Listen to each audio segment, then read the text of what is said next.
我今年40岁，一个广告公司的创意总监，也是一位丈夫和2个孩子的父亲。别人说我已经是成功人士了，有房有车，老婆贤惠，孩子乖巧，还时常能在客户的年会里上台领奖。但我常常觉得我活得像个替身，替谁我也不知道。也许是替那个18岁时信誓旦旦要当导演的自己，也可能是替那个30岁结婚时以为爱情会永恒的我。日子过得像钟表，一圈圈的齿轮咬着我，不停转。直到某天，我在地铁站看见一个穿灰色风衣的女人，像极了大学时的女友，才忽然觉得自己很久没有动过心，不是动情，是动心。我和太太阿云结婚12年，她是银行职员，做事一板一眼，周末必做清洁，每月必记账目。我们之间没有争吵，但也很少交流，像2个并排而行的影子，遇光就淡，入夜更淡。我们的性生活从孩子出生后就只剩仪式感。我开始怀疑，是不是结婚后每一个男人都必须学会自我麻痹，把一切欲望打包锁进脑海里，然后端出一个合格丈夫的模样给世界看。我试过努力沟通，试过陪他去旅行，试过主动做家务，甚至试过看婚姻辅导书，但都像在原地打水漂，响了几声就沉了下去。我也没料到有一天我会和另一个女人有了牵连。她叫林晴，客户公司的市场经理，30岁，未婚，干练，眼神总带点冷静的审视。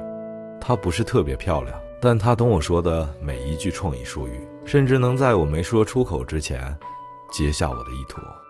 我承认，一开始我只是欣赏她的专业，但欣赏是危险的。我们第一次单独喝酒，是因为赶完一个案子，深夜，他提议说，你那么压抑，不如放松一晚。我没拒绝。那晚，他说起自己的孤独，工作上的挫败，父母催婚的压力。我听着，却像在听自己。我忽然发现，我们像镜子里的彼此，一个外表冷静，一个内心荒凉。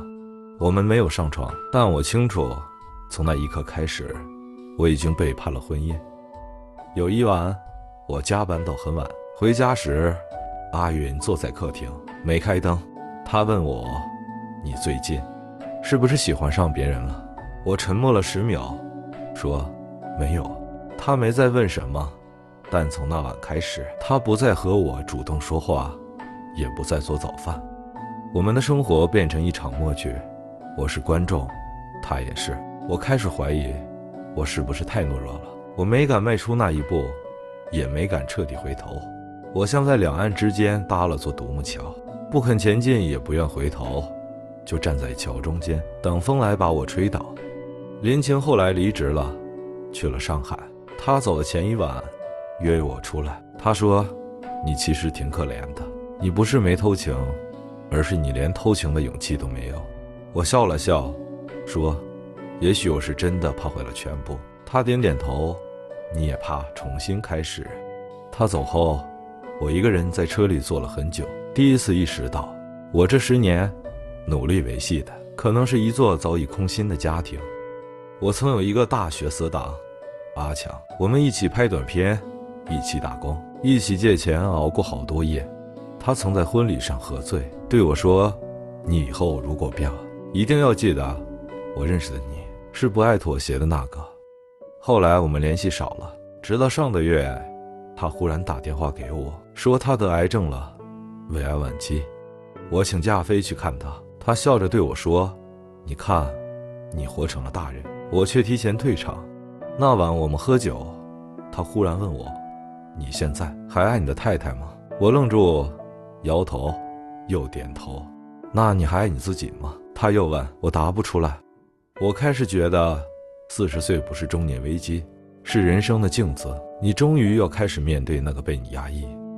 我曾幻想离婚，搬去小城市开间书店，清晨喝咖啡，午后写小说。但现实告诉我，我还有房贷、孩子教育基金，还有老人要养。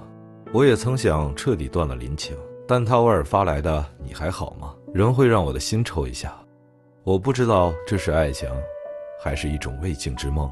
我也不知道阿云是不是早已察觉一切，只是他也像我一样不愿戳破，只为了守住某种正常的表象。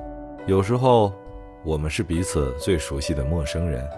今天是我40岁生日，孩子画了一张画送我，上面写着爸爸是最棒的超人。我看着那张稚气的画，眼眶湿了。阿云淡淡的说，吃蛋糕吧。我突然觉得这一生的挣扎、懊悔、欲望、压抑，最后可能都会在时间里变得模糊。我们都在想成为自己与不得不成为别人之间拉扯，而真正的自己可能早在某一个路口丢了。我没偷情，我只是喘不过气，但喘不过气也是一种死法。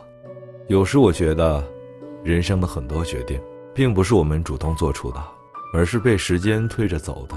比如我的婚姻，比如我对林晴的暧昧，比如我在公司里越来越沉默寡言。我还记得大学刚毕业那会儿，我拼命投简历、拉项目、熬夜剪片子。那时候的我像一个始终有热情的发条人，哪怕挣得少，吃得苦，心里也装着光。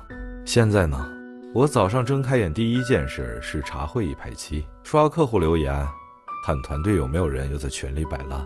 我们公司自从被大集团收购之后，创意就不再是创意，而是一个流程表格上的交服务。每次我提一个有点深度的点子，客户的反馈都是有点风险，太高级了，老板可能看不懂。我逐渐明白，成熟不是你越来越会说话，而是你越来越不说话。公司的年轻人有时候会问我，周总，你以前是不是有很多理想？我笑笑说，有啊，只是后来都改成 PPT 格式了。我和阿云的关系就像一口老旧的保温杯，外壳没坏，内胆早已破裂。他不再关心我几点回家，也不再追问我手机是谁的信息。他的世界变成了孩子的学习，婆婆的身体检查和银行每季度的绩效考核。他总是疲惫，偶尔和闺蜜吃饭，也只是拍张合照发朋友圈，然后回到厨房继续擦拭洗碗槽。我曾试着陪他聊点轻松的，比如电影，比如我们以前旅行的照片，他只是淡淡说，都过去了，还烦那些干嘛？那一刻我明白，他也不是不爱我了，而是早已习惯了不再需要去爱。很多人说，中年人的婚姻是一种合作模式。是的，我们的合作还算默契，像两个项目经理一起完成家这个长线任务，但也仅止于此。有一次，他帮我收拾衣柜，从口袋里翻出一张林晴给我的便条纸，那是他辞职那天留下的，纸上只有一句话，别把自由理解成逃避。